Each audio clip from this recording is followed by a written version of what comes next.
Assalamualaikum warahmatullahi wabarakatuh. Mubasyaratan, Ana Silvia Nurdianti min Qismi Ta'lim Al-Lughah Al-Arabiyah fil fasli sadis A. Fi hadhil video sa'ubayyina lakum 'anil mawdu' wasailu i'lamut ta'limiyah. Qabla intiqali ilal maddah, yumkin fi hadhil munasabah sa'astakhdimu lughatal wataniyah wa hiya lughatal Indonesia. Pada video kali ini saya akan membahas perangkat pembelajaran yang dibuat oleh guru. Perangkat pembelajaran yang dibuat oleh guru secara garis besar terbagi menjadi 3 bagian. Yang pertama yaitu pra pembelajaran, yang kedua pelaksanaan pembelajaran, dan yang ketiga pasca pembelajaran. Nah, apa saja sih tugas guru pra pembelajaran, pelaksanaan pembelajaran, dan pasca pembelajaran? Nah, di video kali ini saya akan membahas sedikit tugas-tugas guru dari mulai pra pembelajaran, pelaksanaan pembelajaran, dan pasca pembelajaran.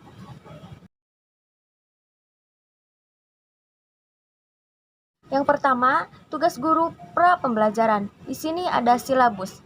Nah, silabus yaitu rencana pembelajaran pada suatu kelompok mata pelajaran dengan tema-tema tertentu yang mencakup standar kompetensi, kompetensi dasar, materi pembelajaran, indikator, penilaian, alokasi waktu, dan sumber belajar yang dikembangkan oleh setiap satuan pendidikan. Nah, yang kedua yaitu prota atau program tahunan. Program tahunan adalah rencana penetapan alokasi waktu selama 1 tahun pembelajaran untuk mencapai tujuan, standar kompetensi, kompetensi dasar yang telah ditetapkan. Dan yang ketiga yaitu promes atau program semester. Program semester merupakan penjabaran dari program tahunan. Nah, kalau program tahunan ini disusun untuk menentukan jumlah jam yang diperlukan untuk mencapai kompetensi dasar. Nah, maka di promes ini diarahkan untuk menjawab minggu keberapa atau kapan pembelajaran untuk mencapai kompetensi dasar itu dilakukan. Isi dari program semester yaitu ada tentang bulan, ada pokok pembahasan yang hendak disampaikan, ada waktu yang direncanakan, dan ada keterangan-keterangan lainnya. Dan yang keempat yaitu absen. Nah, apa sih absen itu? Absen adalah hal yang biasa terjadi dan secara normatif jika tingkat absennya wajar dan tidak melebihi, maka masih bisa diterima. Nah, adapun penyebab absen.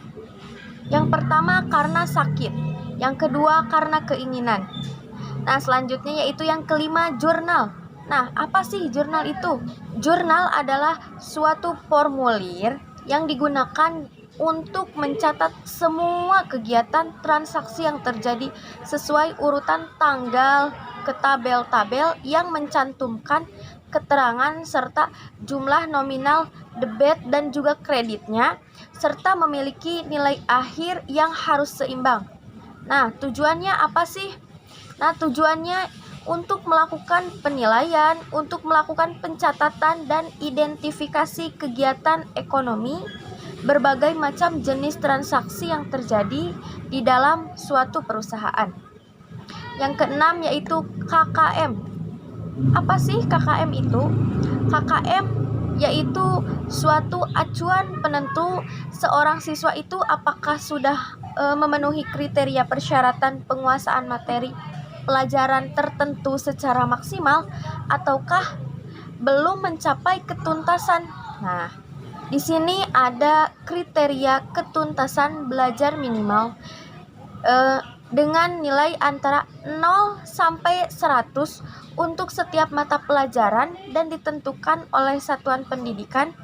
Dengan ditetapkannya ketuntasan minimal, maka siswa tidak harus mencapai nilai 100 untuk disebut tuntas belajar, melainkan hanya dengan mencapai batas ketuntasan minimal 75%, siswa tersebut sudah dikatakan tuntas belajar.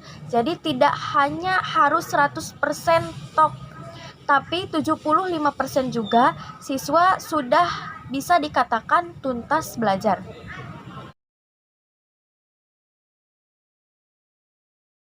Nah, pembahasan selanjutnya yaitu tentang pelaksanaan pembelajaran. Di sini ada beberapa poin tugas-tugas guru dalam pelaksanaan pembelajaran. Yang pertama ada RPP. Nah, RPP yaitu sebuah perencanaan jangka pendek untuk memperkirakan apa yang dilakukan dalam pembelajaran. Nah, jadi dengan demikian RPP ini merupakan upaya untuk memperkirakan tindakan yang akan dilakukan dalam kegiatan belajar mengajar atau suatu perkiraan guru mengenai seluruh kegiatan yang akan dilaksanakan baik oleh gurunya ataupun oleh muridnya, terutama dalam kaitan pembentukan kompetensi. Yang kedua yaitu bahan ajar.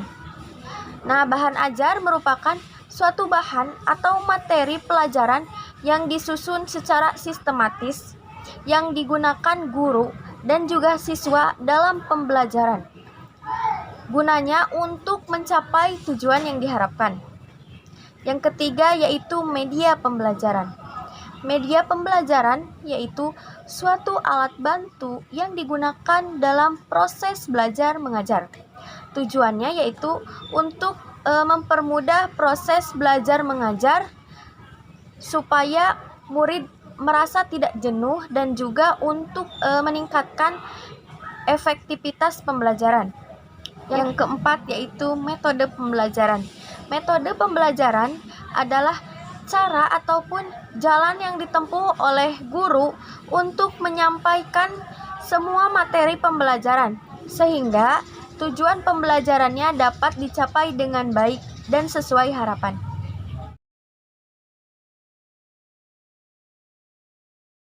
Selanjutnya yaitu pasca pembelajaran.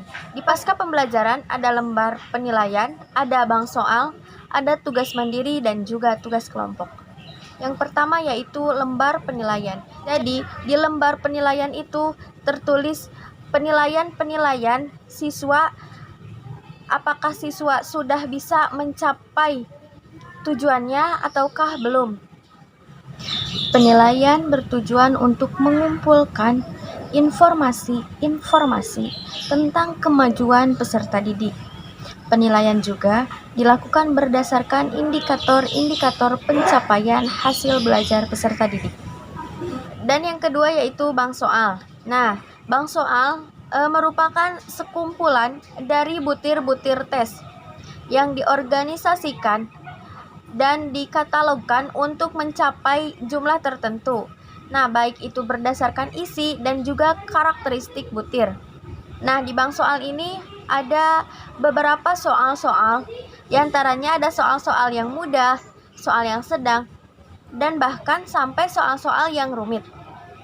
Dan yang ketiga yaitu tugas mandiri atau tugas kelompok. Nah, tugas mandiri adalah tugas yang diberikan oleh tutor untuk menyelesaikan dalam kurun waktu tertentu, dilengkapi dengan kontrak belajar dan juga waktu penyelesaiannya.